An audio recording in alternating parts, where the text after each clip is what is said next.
പ്രാർത്ഥിക്കുമ്പോൾ ശരിക്കും പറഞ്ഞു കഴിഞ്ഞാൽ നമുക്ക് ഈ ദിവസം അല്ലെങ്കിൽ ഈ വർഷം പുതിയ ഒരു തുടക്കമല്ലേ, നമുക്ക് ജീവിക്കണമെങ്കിൽ, പ്രത്യേകിച്ച് ഒരു വിശുദ്ധ ജീവിതം ജീവിക്കണമെങ്കിൽ അതിന് അസാമാന്യമായ ആത്മീയ ശക്തി ഉണ്ടെങ്കിലേ പറ്റുള്ളൂ.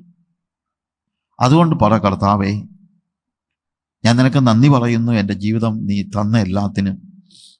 അതേപോലെ കർത്താവേ, ഞാൻ എന്നെ തന്നെ സമർപ്പിക്കുന്നു. Because I want to live a holy life. കാര്യം അങ്ങ് പോകണമെങ്കിൽ വിശുദ്ധ ജീവിതം ജീവിച്ചാലേ പറ്റുള്ളൂ. അതിനുള്ള ശക്തിയൊന്നും എനിക്കില്ല. അങ്ങനെ തന്നെ പറഞ്ഞു.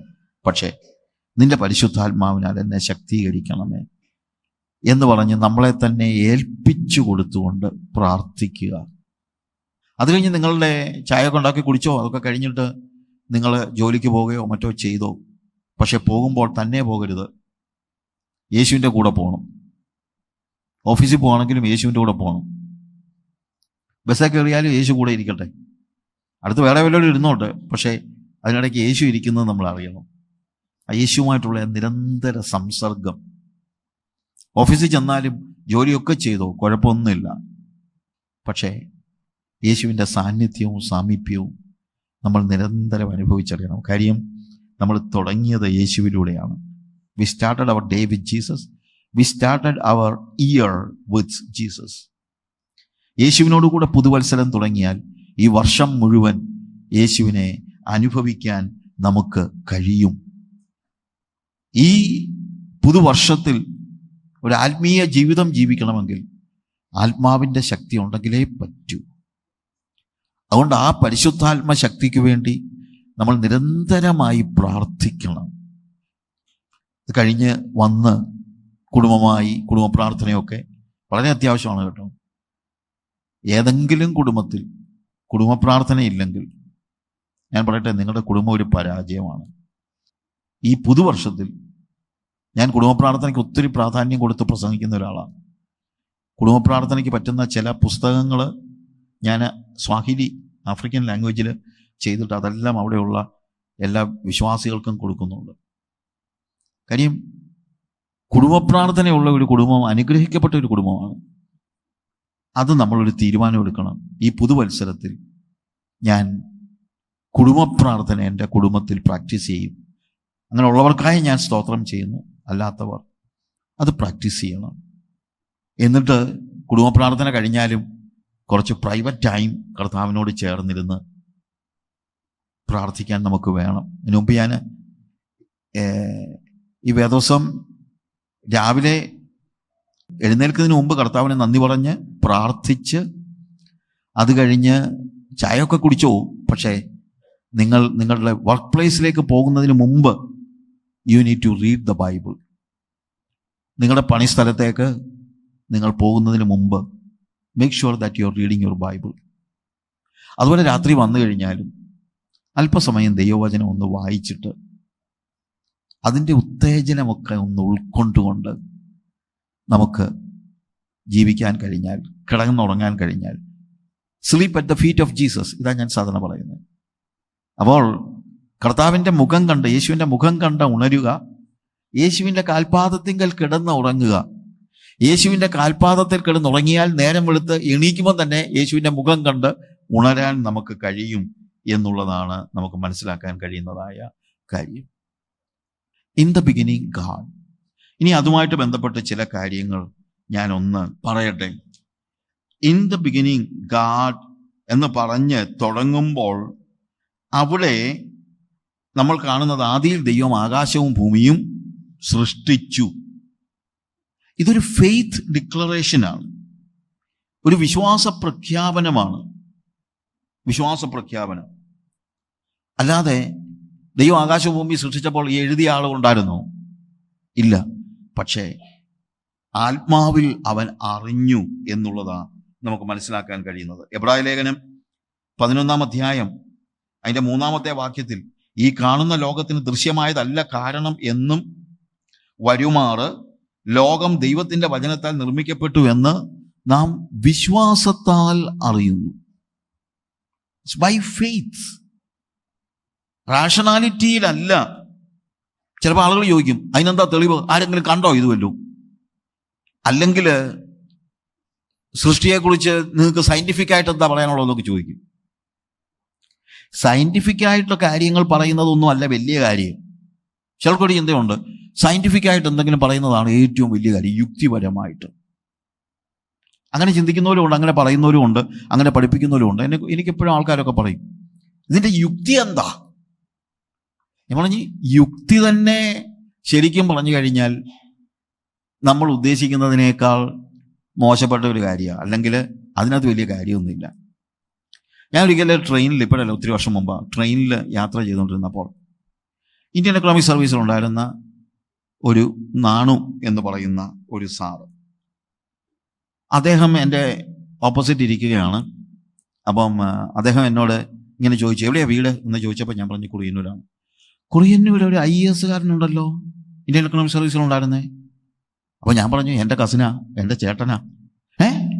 നിങ്ങൾ ബന്ധമുണ്ടോ? ബന്ധം? ഞാൻ പറഞ്ഞു, യെസ്, ഈസ് മൈ കസിൻ. ആണോ? അയ്യോ, അദ്ദേഹം എനിക്ക് ഒത്തിരി നല്ല കാര്യങ്ങളൊക്കെ ചെയ്തിട്ടുണ്ട്.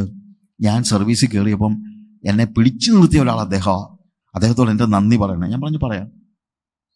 എന്നിട്ട് ഞാൻ എന്ത് ചെയ്യുന്നറിയാമോ, ഞാൻ എഴുതിയ ഷാഡോ ഓഫ് ദി ഓൾമൈറ്റി എന്ന് പറഞ്ഞൊരു ചെറിയൊരു ബുക്ക്ലെറ്റ് ഉണ്ട്. ആ ബുക്ക്ലെറ്റ് ഞാൻ ഇദ്ദേഹത്തിന് വായിക്കാൻ കൊടുത്തു, സാറിന്. അദ്ദേഹം പറഞ്ഞു, it is a religious book, right? ഞാൻ പറഞ്ഞു, if you call it, ya, it's religious. No, I am sorry, ഞാൻ അങ്ങനത്തെ പുസ്തകങ്ങൾ വായിക്കാറില്ല. ഞാൻ യുക്തിപരമായി ആലോചിക്കുന്ന വ്യക്തിയാണ്. ഞാൻ പറഞ്ഞു, അന്നേരം ദൈവാത്മാവ് എന്നെ സഹായിച്ചു. അതുകൊണ്ട് ഞാൻ ചോദിച്ചു, സാറേ, യുക്തിയാണ് അൾട്ടിമേറ്റ് എന്ന് സാറ് വിശ്വസിക്കുന്നുണ്ടോ? അങ്ങനെയാണല്ലോ ഇപ്പോൾ ആൾക്കാർ പറയുന്നത്, അൾട്ടിമേറ്റ് ആയിട്ടുള്ളതെല്ലാം യുക്തിപരമായിരിക്കണം. ഉടനെ അദ്ദേഹം പറഞ്ഞു, yes, reasoning is the ultimate thing, rationality is the ultimate thing. ഉടനെ ഞാൻ ചോദിച്ചു, സാറേ, ഒന്നും ചിന്തിക്കരുത്, 2 അൾട്ടിമേറ്റ്സ് ഉണ്ടാകുമോ? പറഞ്ഞില്ല, ഒരു Soly 1 ultimate, that is rationality. ഉടനെ ഞാൻ പറഞ്ഞു, സാറേ, ഐ എം സോറി, സാറിൻ്റെ യുക്തി അല്ലല്ലോ എൻ്റെ യുക്തി. അപ്പൊ യുക്തി തന്നെ പലർക്ക് പലതാണല്ലോ. അപ്പം പിന്നെ ഇതിനകത്ത് ഏതാ അൾട്ടിമേറ്റ്? എൻ്റെ യുക്തിയാണോ സാറിൻ്റെ യുക്തിയാണോ അൾട്ടിമേറ്റ്? അദ്ദേഹം ബോധമുള്ള ആളായിരുന്നത് കൊണ്ട് പറഞ്ഞു, യാ, ദാറ്റ്സ് എ ഗുഡ് ക്വസ്റ്റ്യൻ എന്ന് അദ്ദേഹം ഇങ്ങനെ പറഞ്ഞു. എന്നിട്ട് ഞാൻ അദ്ദേഹത്തോട് പറഞ്ഞു, സാറേ, ഇനി എൻ്റെ യുക്തിയും സാറിൻ്റെ യുക്തിയും പോട്ടെ, സാറിൻ്റെ തന്നെ ഇന്നലത്തെ യുക്തി അല്ലല്ലോ ഇന്നത്തെ യുക്തി. പണ്ട് യുക്തിപരമെന്ന് സാറ് ചിന്തിച്ച പല കാര്യങ്ങളും ഇപ്പം സാറിൻ്റെ യുക്തിയല്ല. അപ്പൊ സാറിൻ്റെ ഇന്നലത്തെ യുക്തിയാണോ അൾട്ടിമേറ്റ്, അതോ സാറിൻ്റെ ഇന്നത്തെ യുക്തിയാണോ അൾട്ടിമേറ്റ്? അപ്പൊ അദ്ദേഹം പറഞ്ഞു, അത് വളരെ പ്രസക്തമായ ഒരു ചോദ്യമാണ്. അപ്പൊ യുക്തി അൾട്ടിമേറ്റ് ആണെന്ന് പറയാൻ എനിക്ക് ഇപ്പൊ അല്പം ബുദ്ധിമുട്ടുണ്ട് എന്നിങ്ങനെ പറഞ്ഞു. അദ്ദേഹം അത് അക്സെപ്റ്റ് ചെയ്തു. എന്നിട്ട് പറഞ്ഞു, ആ ബുക്കിങ് തന്നേരെന്ന് പറഞ്ഞു, ബുക്ക് ഇങ്ങ് തന്നേരെ എന്ന് പറഞ്ഞു. എന്നാൽ ഞാൻ ചോദിച്ചു, sir basically you are a rationalist, you don't read religious books. അപ്പോൾ ഇത് വാങ്ങിച്ചിട്ട് എന്താണ്? ഇതെനിക്ക് വേണ്ടിയല്ല. ഞാൻ ചോദിച്ചു, പിന്നെ ആർക്ക് വേണ്ടിയാ? ഇതേ എൻ്റെ മോള്, അവക്ക് വേണ്ടിയാ, അവളൊരു ക്രിസ്ത്യനാണെന്ന് പറഞ്ഞു. എന്നാൽ ഞാൻ ചോദിച്ചു, sir basically you are a Hindu, you are a rationalist, then how come your daughter is a Christian എന്നാ പറഞ്ഞു. അതെ, ഞാനൊരു എക്കോണമിക് സബ്മിറ്റിന് വേണ്ടി UK പോയായിരുന്നു. ഇപ്പോഴല്ല, ഒത്തിരി വർഷം മുമ്പാണ്. അങ്ങനെ പോയി കഴിഞ്ഞപ്പോൾ അവിടെ എക്കണോമിസ്റ്റുകളാണ് വന്നിരിക്കുന്നത്. അതിനകത്ത് മെക്സിക്കോയിൽ നിന്നുള്ള ഒരു എക്കണോമിസ്റ്റ് വന്നിരുന്നു, ഒരു സ്ത്രീയാ. അവരെനിക്ക് ഒരു ഇന്റർനാഷണൽ ബൈബിൾ തന്നു. അപ്പം അത് ഞാനെടുത്ത് ബാഗിനകത്ത് ഇട്ടിരുന്നു. ഞാൻ ഡൽഹി വന്ന് എൻ്റെ മോളെടുത്ത് നോക്കിയപ്പോൾ ഈ ബൈബിൾ കണ്ടു. അവളതെടുത്ത് വായിച്ചു, അവളത് അക്സെപ്റ്റ് ചെയ്തു, അവളൊരു ക്രിസ്ത്യനാണെന്ന് പറഞ്ഞു. അപ്പം ഞാൻ പറഞ്ഞു, സാറേ, എനിക്ക് ഇത്രയും മതി ദൈവത്തിൽ വിശ്വസിക്കാൻ. കാര്യം ദൈവവിശ്വാസം ഇല്ലാത്ത യുക്തിവാദിയായ സാറിനെ ലണ്ടനിൽ കൊണ്ടുപോയി മെക്സിക്കോയിൽ നിന്നൊരു സ്ത്രീയെ, അവരുടെ കയ്യിൽ ഒരു ബൈബിളൂടെ എക്സ്ട്രാ ഉണ്ടായിരുന്നതുകൊണ്ടല്ലേ അവരത് തന്നത്. അത് സാധാരണ രീതിയിൽ താമസിക്കുന്ന ഹോട്ടലിൽ ഇട്ട് വെച്ച പോലത്തെ ഉള്ളൂ. സാറതെടുത്ത് ബാഗിലിട്ടു, അത് മോള് കണ്ടു, അത് വായിച്ചു, അവൾ കർത്താവിനെ സ്വീകരിച്ചു. Yes sir. ഇതാ ഞാൻ പറയുന്നത്, യുക്തിക്കപ്പുറത്ത് ചില കാര്യങ്ങളുണ്ട്. യുക്തിക്കപ്പുറത്തുള്ള കാര്യമാണ് ഫെയ്ത്ത് എന്ന് പറയുന്നത്. ആ ഫെയ്ത്തിന്റെ പ്രത്യേകത എന്താണ്? യുക്തി നമുക്ക് തരുന്നത് കൺക്ലൂഷനാണ്, ഒരു നിഗമനമാണ്. അപ്പൊ നമ്മൾ പറയും അത് യുക്തിപരമായി ആലോചിച്ചാൽ ഇതാണ് സത്യമാകാനാണ് സാധ്യത എന്നാണ് നമ്മൾ പറയുന്നത്. യുക്തിപരമായി ആലോചിച്ചാൽ നമ്മളൊരു കൺക്ലൂഷനിലാണ് വരുന്നത്. പക്ഷെ കൺക്ലൂഷന്റെ പ്രത്യേകത എന്നാന്ന് ചോദിച്ചു കഴിഞ്ഞാൽ, ഒരു ബെറ്റർ റീസണിങ് വന്നു കഴിഞ്ഞാൽ നമ്മുടെ ഇപ്പോഴത്തെ കൺക്ലൂഷൻ മാറും, വേറൊരു കൺക്ലൂഷനിലോട്ട് പോകും. അപ്പൊ കൺക്ലൂഷൻ പോലും ആത്യന്തികമല്ല. എന്നാൽ ഫെയ്ത്ത് നമുക്ക് തരുന്നത് കൺക്ലൂഷൻ അല്ല, ഫെയ്ത്ത് നമുക്ക് തരുന്നത് കൺവിക്ഷനാണ്. അതിന് മാറ്റമില്ല. By faith we know, we think അല്ല. അവിടെ നമ്മൾ വായിക്കുമ്പോൾ അവിടെ എഴുതിയിരിക്കുന്നതായ കാര്യം എന്ന് പറയുന്നത് എബ്രായ ലേഖനം 11-ാം അധ്യായത്തിന്റെ 3-ാമത്തെ വാക്യത്തിൽ, by faith we understand, we know that the world have been framed. We know, we think അല്ല, വിശ്വാസത്താൽ ഞങ്ങൾ ചിന്തിക്കുന്നല്ല. നമ്മുടെ ഫെയ്ത്ത് എന്ന് പറയുന്നത് ഉറപ്പാണ്. ഞാൻ വിശ്വസിക്കുന്ന കാര്യങ്ങളെക്കുറിച്ച് എനിക്കുള്ളത് ഒരു കൺക്ലൂഷൻ അല്ല. ഈ പുതുവർഷത്തിൽ ഞാൻ പറയട്ടെ, നമ്മുടെ കൺക്ലൂഷൻസ് ഒക്കെ ഒന്ന് മാറ്റിയിട്ട് നമ്മൾ കൺവിക്ഷനിലേക്ക് വരണം. നമ്മൾ വിശ്വാസത്താൽ അറിയുന്ന കാര്യം അതാണ് സത്യം, യുക്തിക്കപ്പുറത്തുള്ള സത്യമാണ്. By faith we understand. Science കൺക്ലൂഷനാണ് തരുന്നത്, ഫെയ്ത്ത് കൺവിക്ഷനാണ് തരുന്നത് എന്നുള്ളത് നമ്മൾ അറിയുന്നു. അതുകൊണ്ട് എബ്രായ ലേഖനം 11:1 വിശ്വാസം എന്നതോ ആശിക്കുന്നതിൻ്റെ ഉറപ്പും കാണാത്ത കാര്യങ്ങളിലെ നിശ്ചയവുമാകുന്നു. കണ്ടിട്ടില്ല, പക്ഷെ നിശ്ചയമാണ്. ആദ്യം ദൈവം ആകാശവും ഭൂമിയും സൃഷ്ടിച്ചപ്പോൾ ഞാൻ ഉണ്ടായിരുന്നോ? ഇല്ല. പക്ഷേ എനിക്ക് അതിനകത്ത് സംശയമൊന്നുമില്ല. അത് കൺക്ലൂഷൻ അല്ല, അതെൻ്റെ കൺവിക്ഷനാണ് എന്നുള്ളത് നമ്മൾ മനസ്സിലാക്കണം. അതുകൊണ്ട് വേദപുസ്തകത്തിലെ സത്യങ്ങൾ നമ്മൾ ഒരു നിഗമനങ്ങളിലല്ല നമ്മളെ കൊണ്ടെത്തിക്കുന്നത്, നിശ്ചയത്തിലേക്കാണ് കൊണ്ടെത്തിക്കുന്നത് എന്ന് നിങ്ങൾ അറിയണം. ഇതൊന്നും യുക്തിപരമല്ല എന്ന് നിങ്ങൾ ചിന്തിക്കരുത്. സയൻസ് തന്നെ ഇന്നലെ പറഞ്ഞതല്ല ഇന്ന് പറയുന്നത്, ഇല്ലേ? എവല്യൂഷൻ തിയറിയൊക്കെ എത്രയോ പാവപ്പെട്ട പിള്ളേരെ എല്ലാം പഠിപ്പിച്ച് ഇപ്പം പറയാ അത് ശരിയാകണോ നിർബന്ധമില്ല. ഇല്ലേ, ഇപ്പം ശരിക്കും തിയറി ഓഫ് എവല്യൂഷൻ പോലും ഒരു കൺക്ലൂഷനിലേക്ക് കൊണ്ടുവരാനായിട്ട് സയൻസിന് പോലും കഴിയുന്നില്ല. സയൻസിന് സംശയമാണ്. ഇന്നലെ സയന്റിഫിക് എന്ന് പറഞ്ഞ പല കാര്യങ്ങളും ഇന്നിപ്പം സയന്റിഫിക്കായിട്ട് ആലോചിച്ചിട്ട് അത് ശരിയല്ല എന്ന് പറയുന്ന ഒരു സാഹചര്യത്തിൽ ഫെയ്ത്ത് എന്ന് പറയുന്നത്, അത് നമ്മളെ സംബന്ധിച്ചിടത്തോളം ഞാൻ പറയട്ടെ, അത് നിലനിൽക്കുന്നതാണ് എന്ന് നമ്മൾ മനസ്സിലാക്കണം. In the beginning God created heavens and earth. അത് നമ്മൾ അറിയുന്നത് കൺക്ലൂഷനിലല്ല, അത് നമ്മൾ അറിയുന്നത് യുക്തിപരമായി ആലോചിച്ചല്ല. എത്ര വർഷം പഴക്കമുണ്ട്? 4000-ഓ 8000-ഓ? അതിന് മുമ്പുണ്ടായിരുന്ന മൃഗങ്ങൾ എവിടെയാ? മറ്റേതാ മറിച്ചതാ? ഇതൊന്നും നമ്മൾ ചിന്തിക്കുന്നില്ല. വി നോ, നമുക്കറിയാം എന്നുള്ളതാണ്. ആകാശത്തിനും ഭൂമിക്കും ഒക്കെ ഒരു ബിഗിനിങ് ഉണ്ട്. In the beginning God created heavens and earth. പക്ഷേ ദൈവത്തിന് ബിഗിനിങ് ഇല്ല. ദൈവം ഉണ്ടാക്കിയ ആകാശത്തിനും ഭൂമിക്കും ഒരു തുടക്കമുണ്ട്, പക്ഷെ ദൈവത്തിന് ബിഗിനിങ് ഇല്ല. ദൈവം എന്നും ഉണ്ടായിരുന്നു. ആ ദൈവം ആദിയിൽ ആകാശവും ഭൂമിയും സൃഷ്ടിച്ചു. ഈ പുതിയ വർഷത്തിൽ ഞാൻ പറയട്ടെ, നമ്മുടെ ദൈവം ആക്റ്റീവായിട്ടുള്ള ഒരു ദൈവമാണ്. നമ്മുടെ പ്രതിസന്ധികളിൽ, പ്രയാസങ്ങളിൽ ആക്റ്റീവായിട്ട് നമ്മളെ പരിപാലിക്കുന്നവനായ ഒരു ദൈവമാണ് നമുക്കുള്ളത് എന്ന് നമ്മൾ മനസ്സിലാക്കണം. അങ്ങനെ ആക്റ്റീവായിട്ടുള്ള ഒരു ദൈവം. ഈ ദൈവം എന്താ ചെയ്യുന്നത്? അവൻ സൃഷ്ടി നടത്തുകയാണ്. Is creating. ആദ്യം ദൈവം ആകാശവും ഭൂമിയും സൃഷ്ടിച്ചു. ദൈവം ആക്റ്റീവ് ആകുന്നത് അവൻ്റെ സൃഷ്ടികർമ്മത്തിലാണ്. Is active. അവൻ നശിപ്പിക്കുന്നവനല്ല, അവൻ സൃഷ്ടിക്കുന്നവനാണ് എന്നുള്ളത് നമ്മൾ മനസ്സിലാക്കണം. നമ്മുടെ ജീവിതത്തിലും സൃഷ്ടാവായ ഈ ദൈവത്തെ നമ്മൾ അറിയണം. Is an active God. നമുക്ക് വേണ്ടി സൃഷ്ടി നടത്തുന്നവനായ ഒരു ദൈവം. എന്നാൽ നമ്മൾ ഉൽപ്പത്തി പുസ്തകത്തിലേക്ക് വായിക്കുമ്പോൾ അടുത്ത വാക്യം നമുക്ക് അല്പം സങ്കടം ഉണ്ടാക്കുന്ന ഒരു കാര്യമാണ്. ആദ്യ ദൈവം ആകാശവും ഭൂമി സൃഷ്ടിച്ചു, ഭൂമി പാഴായും ശൂന്യമായും ഇരുന്നു എന്നവിടെ എഴുതിയിരിക്കുകയാണ്. ഭൂമി പാഴായും ശൂന്യമായും ഇരുന്നു. ഞാനിത് വായിച്ചപ്പോൾ ചിന്തിച്ചു, ദൈവം സൃഷ്ടിച്ചപ്പോൾ ഈ ഭൂമി പാഴും ശൂന്യവുമായിരുന്നോ? ദൈവം പാഴായും ശൂന്യമായും ഒരിക്കലും ഒന്നും സൃഷ്ടിക്കുകയില്ല എന്ന് വിശ്വസിക്കുന്ന ഒരാളാണ് ഞാൻ.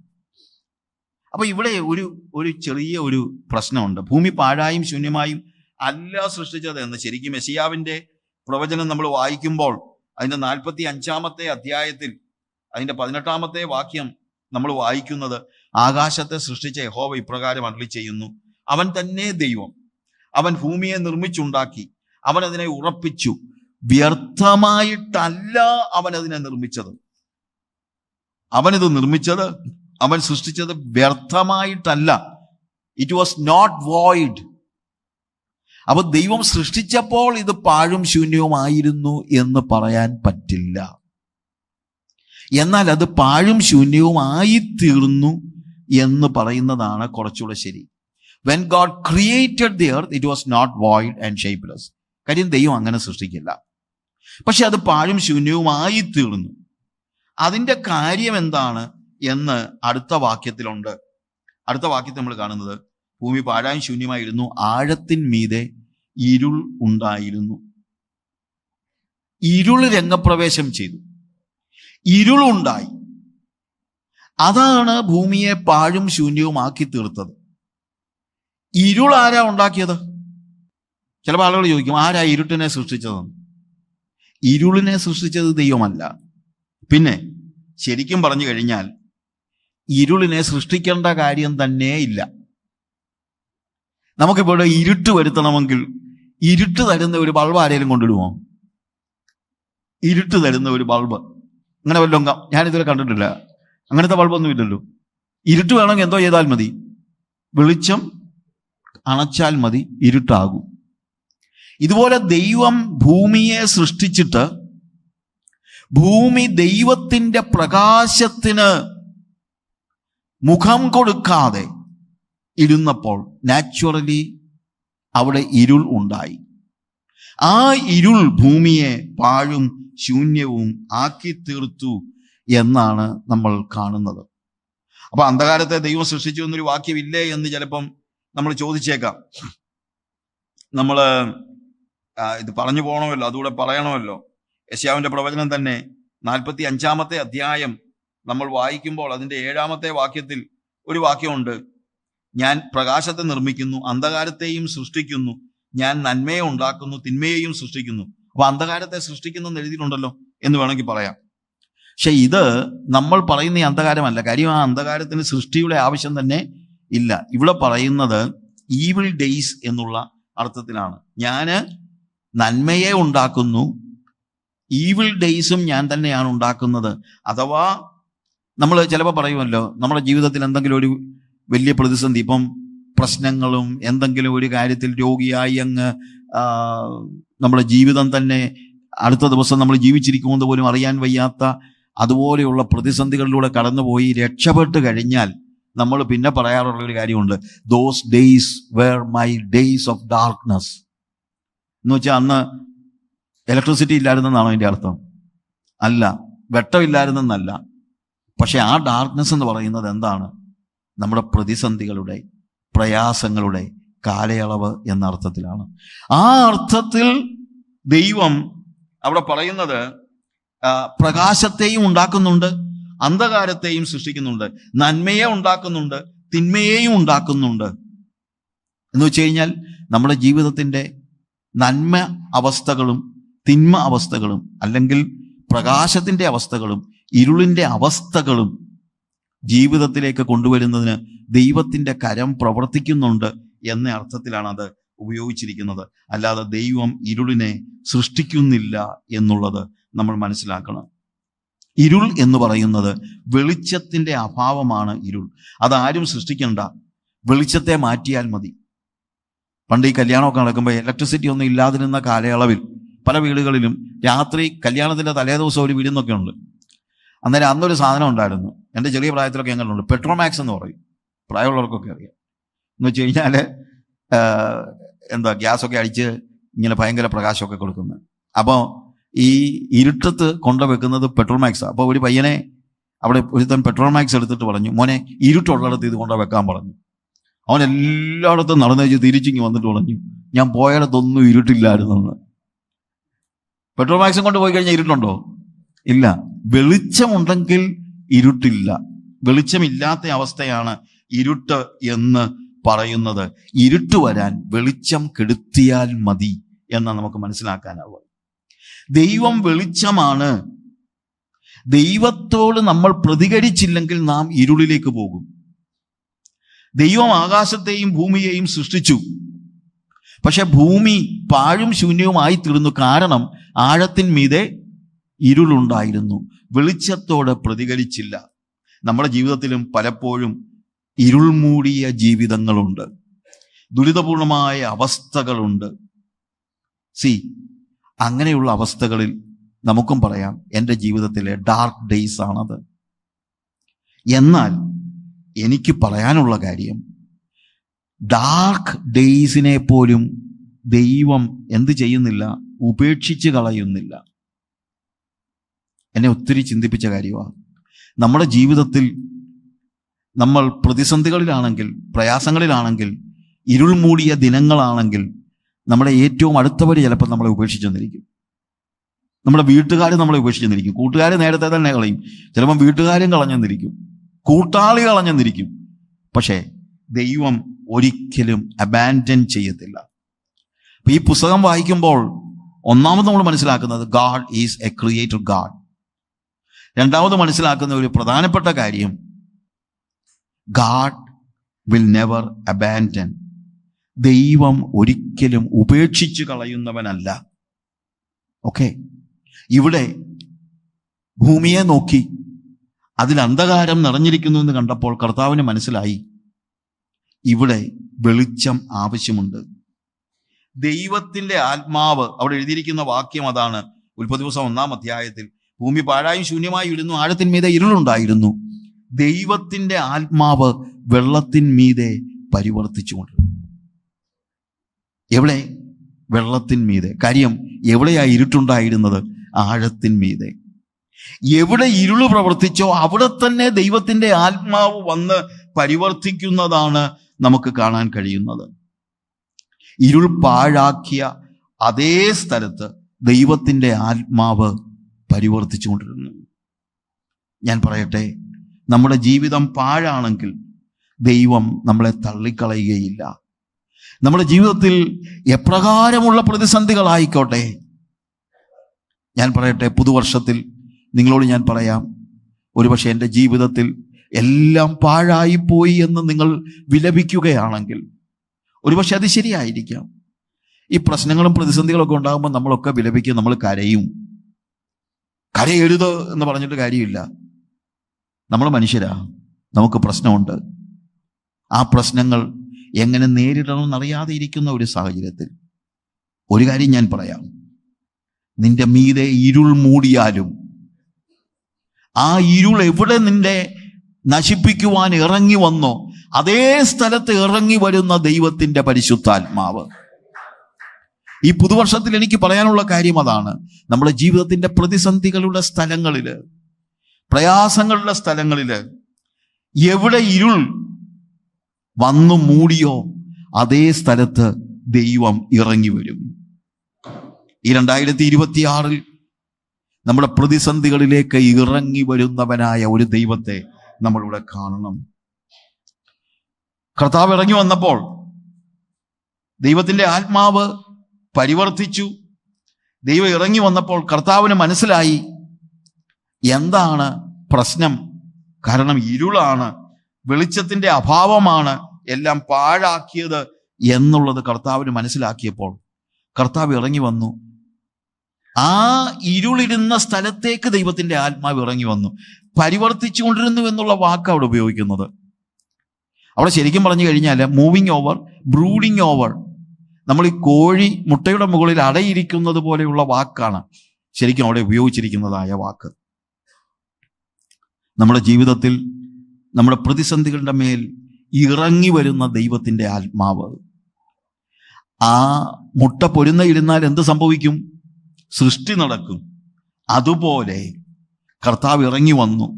ഇരുട്ടാണ് പ്രശ്നമെന്ന് മനസ്സിലായി കഴിഞ്ഞപ്പോൾ കർത്താവ് പറഞ്ഞു, വെളിച്ചം ഉണ്ടാകട്ടെ.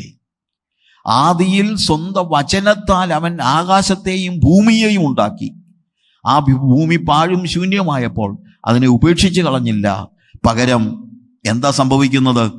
കർത്താവിൻ്റെ ആത്മാവ് ഇറങ്ങി വന്നിട്ട് പറഞ്ഞു, ഞാനിതിനെ ഉപേക്ഷിക്കുകയില്ല, ഞാൻ ഉണ്ടാക്കിയതാ, ഞാനിതിനെ ഉപേക്ഷിക്കുകയില്ല. ദൈവത്തിൻ്റെ പ്രത്യേകത ഏതാണ്?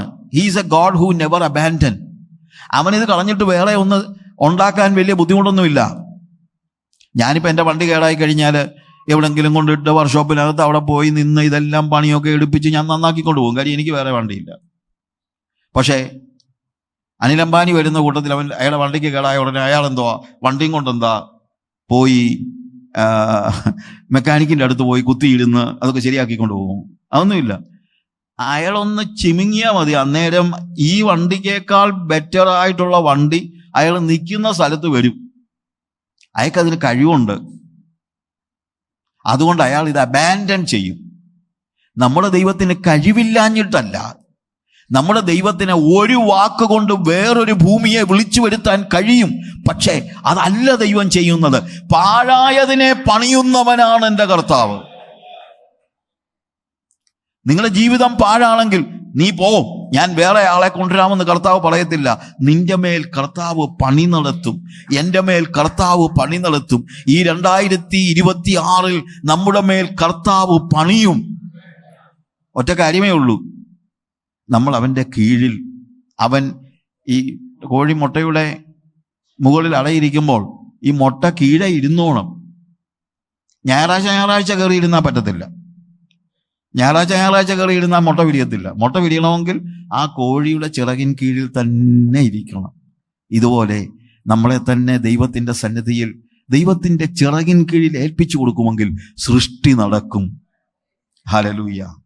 അവിടെ നമ്മൾ കാണുന്നത് വെളിച്ചമുണ്ടാകട്ടെ എന്ന് ദൈവം കൽപ്പിച്ചു. വെളിച്ചം ഉണ്ടായി എന്നുള്ളതാണ് നമുക്ക് മനസ്സിലാക്കുന്നത്. വെളിച്ചത്തിന് ഇരുളിനെ കീഴടക്കാൻ പ്രയാസമൊന്നുമില്ല. പക്ഷേ ഇരുളിന് വെളിച്ചത്തെ കീഴടക്കാൻ കഴിയില്ല. നമുക്കറിയാം. നമ്മൾ യോഹന്നാന്റെ സുവിശേഷം അവിടെ 1-ാം അധ്യായത്തിൽ നമ്മൾ 3 മുതലുള്ള വാക്യങ്ങൾ വായിക്കുമ്പോൾ നമ്മൾ കാണുന്നത്, അതൊക്കെ ഞാൻ വായിക്കുന്നില്ല. വെളിച്ചം ഇരുളിനെ കീഴടക്കും, പക്ഷേ ഇരുൾ അതിനെ കീഴടക്കുകയില്ല, ഒരിക്കലുമില്ല. നമ്മുടെ ജീവിതത്തിൽ ദൈവം വെളിച്ചം കൊണ്ടുവന്നു കഴിഞ്ഞാൽ ആ വെളിച്ചത്തെ ഇല്ലാതെയാക്കാൻ ഒരു കാരണവശാലും പിശാചിൻ്റെ ഒരു തന്ത്രത്തിനും കഴിയുകയില്ല. നമ്മൾ ഈ വെളിച്ചത്തിൽ നിന്ന് പോയാൽ മാത്രമേ ഉള്ളൂ. നമ്മൾ പോയാൽ ചിലപ്പം നമ്മൾ ഇരുളിനായിപ്പോയും എന്നുള്ളത് ശരിയായിരിക്കാം. എന്നാൽ അവിടെ ഒരു വാക്യം കൂടെ ഞാൻ വായിച്ച് നമ്മുടെ സന്ദേശത്തിൻ്റെ അവസാന ഭാഗത്തേക്ക് നമ്മൾ വരികയാണ്. വെളിച്ചം നല്ലത് എന്ന് ദൈവം കണ്ടു. ഉൽപ്പത്തി 1:4. ദൈവം വെളിച്ചവും ഇരുളും തമ്മിൽ വേർതിരിച്ചു. God separated light from darkness. ഇരുളിൽ നിന്ന് വെളിച്ചത്തെ വേർതിരിച്ചു. ശരിക്കും വിശ്വാസ സമൂഹം ഈ കാലയളവിൽ മനസ്സിലാക്കേണ്ട ഏറ്റവും പ്രധാനപ്പെട്ട സ്പിരിച്വാലിറ്റിയും തിയോളജിയും എല്ലാമാണ് ഡോക്ട്രിനാണ്. The doctrine of separation. വേർപാടിൻ്റെ ഉപദേശം വളരെ അത്യന്താപേക്ഷിതമായ ഒരു കാര്യമാണ്. ദൈവം വെളിച്ചത്തെയും ഇരുളിനെയും തമ്മിൽ വേർതിരിച്ചു. പ്രിയമുള്ളവരെ, ദൈവം നമ്മളെ സൃഷ്ടിച്ചു. നമ്മൾ വെളിച്ചത്തോട് പ്രതികരിക്കാതിരുന്നപ്പോൾ, പാപത്തിന് നമ്മളെ ഏൽപ്പിച്ചു കൊടുത്തപ്പോൾ, ആ വെളിച്ചത്തിൽ നമ്മൾ ദൂരെയായിപ്പോയി. നമ്മൾ പാഴും ശൂന്യവുമായിപ്പോയി. എന്നാൽ പാഴും ശൂന്യവുമായ പോയ നമ്മളെ ദൈവം ഉപേക്ഷിച്ച് കളഞ്ഞില്ല. നമ്മുടെ ആ പാഴായ ഭൂമിയിലേക്ക്, പാഴായ എന്നിലേക്ക് ദൈവത്തിൻ്റെ ആത്മാവ് പരിവർത്തിച്ചു കൊണ്ടിരുന്നു. അങ്ങനെ പാഴായ എൻ്റെ മേൽ പണിത് ദൈവം എന്നിലേക്ക് വെളിച്ചം പ്രകാശിപ്പിച്ചെങ്കിൽ കർത്താവ് പറയാണ്, ഇനി നീ ഇരുളിന് നിന്നെ കൊടുക്കരുത്. ദൈവം വെളിച്ചത്തെയും ഇരുളിനെയും തമ്മിൽ വേർപിരിച്ചു. ഇന്ന് രാത്രി ഞാൻ പറയട്ടെ, 2026 വെളിച്ചവും ഇരുളും തമ്മിൽ നമ്മൾ യോജിപ്പിക്കരുത്. ഞാൻ ഈ കല്യാണമൊക്കെ നടത്തുമ്പോഴുമൊക്കെ നമ്മളെല്ലാം പറയുന്ന കാര്യമാണ്, ദൈവം യോജിപ്പിച്ചതിനെ മനുഷ്യൻ വേർപിരിക്കരുത്. ഇന്ന് ഞാൻ അതിൻ്റെ ഓപ്പോസിറ്റ് പറയാ. എന്താണെന്നറിയാമോ? ദൈവം വേർപിരിച്ചതിനെ മനുഷ്യൻ യോജിപ്പിക്കരുത്.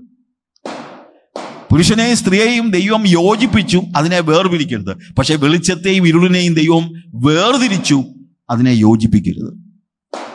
2026 ഈ പുതുവർഷത്തിൽ എനിക്ക് പറയാനുള്ള പ്രധാനപ്പെട്ട കാര്യം അതാണ്. പ്രിയമുള്ളവരെ, നമ്മുടെ ജീവിതത്തിൽ വെളിച്ചത്തെയും ഇരുളിനെയും ഒരിക്കലും യോജിപ്പിക്കരുത് എന്ന് നമ്മൾ മനസ്സിലാക്കണം. ഒരു കൂട്ടായ്മയും ഇരുളുമായിട്ട് നമുക്കുണ്ടാകാനായിട്ട് പാടില്ല. 2 കൊരിന്ത്യരുടെ ലേഖനം അതിൻ്റെ 6-ാം അധ്യായത്തിലെ ഒരു വാക്യം കൂടെ വായിച്ച് നമുക്ക് നമ്മുടെ സമയം പോകുന്നല്ലോ. 14-ാം വാക്യത്തിൽ, നിങ്ങൾ അവിശ്വാസികളോട് ഇണയില്ല പിണ കൂടരുത്. നീതിക്കും അധർമ്മത്തിനും തമ്മിൽ എന്ത് ചേർച്ച? വെളിച്ചത്തിന് ഇരുട്ടിനോട് എന്തോ കൂട്ടായ്മ? ക്രിസ്തുവിനും ബെലിയാലിനും തമ്മിൽ എന്ത് പൊരുത്തം? അല്ല വിശ്വാസിക്ക് അവിശ്വാസിയുമായി എന്ത് ഓഹരി? അതുകൊണ്ട് താഴോട്ടെല്ലാം ആ കാര്യമാണ് പറയുന്നത്. 17-ാം വാക്യത്തിൽ, അതുകൊണ്ട് അവരുടെ നടുവിൽ നിന്ന് പുറപ്പെട്ട് വേർപെട്ടിരിപ്പീൻ എന്ന് കർത്താവ് അരുളി ചെയ്യുന്നു. അശുദ്ധമായത് ഒന്നും തൊഴരുത്, എന്നാൽ ഞാൻ നിങ്ങളെ കൈക്കൊണ്ട് നിങ്ങൾക്ക് പിതാവും നിങ്ങൾ എനിക്ക് പുത്രന്മാരും പുത്രിമാരും ആയിരിക്കും. 2026 പ്രോമിസ് അതാണ്. അശുദ്ധമായത് ഒന്നും തൊഴരുത്. വെളിച്ചവും ഇരുളും തമ്മിൽ വേർതിരിവ് നമ്മുടെ ജീവിതത്തിൽ ഉണ്ടാകണം. ഇരുളിനോട് ഒരു കൂട്ടായ്മയും ഉണ്ടാകരുത്. അതുകൊണ്ടാണല്ലോ അവിടെ പറയുന്നത്, നീതിക്കും അധർമ്മത്തിനും തമ്മിൽ എന്ത് ചേർച്ച? വെളിച്ചത്തിന് ഇരുളിനോട് എന്ത് കൂട്ടായ്മ? ഒരു കൂട്ടായ്മയും ഇല്ല. ഒരു കാരണവശാലും ഈ 2026 ദൈവം സൃഷ്ടിച്ച, ദൈവം നമ്മിലാക്കി വെച്ച വെളിച്ചത്തെ നമ്മൾ ലോകത്തിൻ്റെ ഇരുളിനോട് കൂട്ടരുത്. അശുദ്ധമായ യാതൊന്നും തൊടരുത്. അവരുടെ നടുവിൽ നിന്ന് വേർപെട്ടിരിപ്പീൻ എന്ന് കർത്താവ് അരുളി ചെയ്യുന്നു. അശുദ്ധമായതൊന്നും തൊടരുത്, എന്നാൽ ഞാൻ നിങ്ങളെ കൈക്കൊണ്ട് നിങ്ങൾക്ക് പിതാവും നിങ്ങൾ എനിക്ക് പുത്രന്മാരും പുത്രിമാരും ആയിരിക്കും. ഈ 2026 ഈ പ്രോമിസ് പറഞ്ഞുകൊണ്ട് ഞാൻ എൻ്റെ വാക്കുകൾ അവസാനിപ്പിക്കുകയാണ്. പ്രിയമുള്ളവരെ, അശുദ്ധമായതൊന്നും തൊഴരുത്. ഇന്നൊരു തീരുമാനമെടുക്കണം. 2026 കർത്താവ് എനിക്ക് തരുന്നെങ്കിൽ ഞാൻ വെളിച്ചവും ഇരുളും തമ്മിൽ കൂട്ടിച്ചേർക്കത്തില്ല. എനിക്ക് ഇരുളുമായി ഒരു കൂട്ടായ്മയുമില്ല. അശുദ്ധമായതൊന്നും ഞാൻ തൊടുകയില്ല. പാപത്തിന് എൻ്റെ മേൽ അവകാശമില്ല. ദൈവം എന്നെ വെളിച്ചത്തിനായി സൃഷ്ടിച്ചവനാണ്. അതുകൊണ്ട് ആ വെളിച്ചത്തിൽ ഞാൻ വസിക്കും. അങ്ങനെ ഇരുളിനെ പകച്ച് വെളിച്ചത്തിൽ വസിക്കുന്നുവെങ്കിൽ കർത്താവ് പറയാണ്, എന്നാൽ ഞാൻ നിങ്ങളെ കൈക്കൊണ്ട് നിങ്ങൾക്ക് പിതാവും നിങ്ങൾ എനിക്ക് പുത്രന്മാരും പുത്രിമാരും ആയിരിക്കും. വരുന്ന വർഷം ദൈവത്തിൻ്റെ പുത്രന്മാരും പുത്രിമാരുമായി ജീവിക്കുവാൻ തീരുമാനമെടുക്കുന്നെങ്കിൽ അശുദ്ധിയെ മാറ്റിക്കളയുക. അശുദ്ധമായതൊന്നും തൊടരുത്. വിശുദ്ധ ജീവിതത്തിന് വേണ്ടി നമുക്ക് നമ്മളെ തന്നെ സമർപ്പിക്കാം. കണ്ണുകൾ അടയ്ക്കാം. ഒരു നിമിഷം ദൈവസന്നിധിയിൽ നമുക്ക് പ്രാർത്ഥിക്കാം. കർത്താവേ, നീ സൃഷ്ടിച്ച ഭൂമി പാഴും ശൂന്യവുമായപ്പോൾ നീ അതിനെ തള്ളിക്കളഞ്ഞില്ല. ഇരുൾ എവിടെ ഭൂമിയെ നശിപ്പിച്ചു കളഞ്ഞോ അതേ സ്ഥലത്ത് ദൈവത്തിൻ്റെ ആത്മാവ് വന്ന് പരിവർത്തനം ചെയ്തു എന്ന് ഞങ്ങൾ വായിക്കുന്നു. ഞങ്ങളുടെ ജീവിതത്തിൽ ഇരുൾ നശിപ്പിച്ചതായ പല സാഹചര്യങ്ങളുണ്ട്, പല ഏറിയാസ് ഉണ്ട്. കർത്താവേ, നിന്റെ ആത്മാവ് അവിടേക്ക് ഇറങ്ങി വരണമേ. ആ ആത്മാവിൻ്റെ കീഴിൽ കർത്താവേ, ഒരു മുട്ടക്കോഴിയുടെ കീഴിൽ പൊരുന്നിരിക്കുമ്പോൾ അതിൻ്റെ കീഴിൽ ആ തൂവലുകൾക്ക് അടിയിൽ തന്നെ ഇരിക്കുന്നത് പോലെ നിന്റെ തൂവലുകൾക്ക് കീഴെ ഇരിക്കുവാൻ ഞാൻ ആഗ്രഹിക്കുന്നു. ഞങ്ങളുടെ മേൽ കർത്താവേ, നിന്റെ ആത്മാവ് വ്യാപരിക്കണമേ. ഞങ്ങളെ സൃഷ്ടിയിലേക്ക് നടത്തണമേ. ഞങ്ങളിലേക്ക് വെളിച്ചം കടന്നു വരട്ടെ. ഇനി ഇരുളുമായി ഞങ്ങൾക്ക് കൂട്ടായ്മയില്ല. ഞങ്ങൾ ഒരിക്കലും ഞങ്ങളെ അശുദ്ധിക്ക് വിട്ടുകൊടുക്കുകയില്ല. ഞങ്ങൾ നിന്റെ പുത്രന്മാരും പുത്രിമാരും. യെസ് ലോർഡ്, അതാ ഞങ്ങൾക്ക് വേണ്ടത്. ഈ 2026 നിന്റെ പുത്രന്മാരും പുത്രിമാരുമായി ജീവിക്കുവാൻ ഞങ്ങൾ ഞങ്ങളെ തന്നെ സമർപ്പിക്കുന്നു. ഞങ്ങളുടെ പ്രാർത്ഥന കേൾക്കണമേ. ആമേൻ. സ്തോത്രം.